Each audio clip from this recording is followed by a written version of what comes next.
সুপ্রিয় দর্শক শ্রোতা, আসসালামু আলাইকুম ও রহমতুল্লাহি ওবরাকাতু।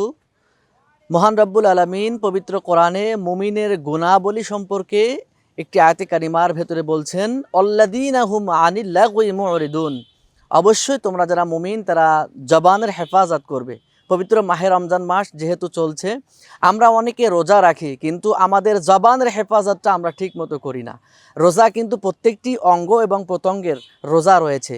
সুতরাং আমরা রোজা রাখার পর যদি আমরা এই মুখ থেকে জবান দিয়ে যদি ফায়েসা কথাবার্তা বলি, কারো গীবত শেখায়েত করি, তাহলে কিন্তু পবিত্র মাহে রমজানের যেই রোজা, জবানের যে রোজা, এটার হক কিন্তু আমাদের আদায় হবে না।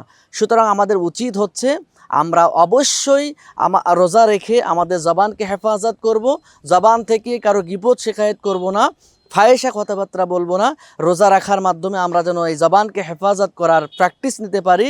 এই আয়াতে কারিমা থেকে যেন শিক্ষা নিয়ে আমাদের জবানকে যেন আমরা হেফাজত করতে পারি। আল্লাহ আমাদের সে তৌফিক দিন। ওমা তৌফিক ইল্লা বিল্লাহ।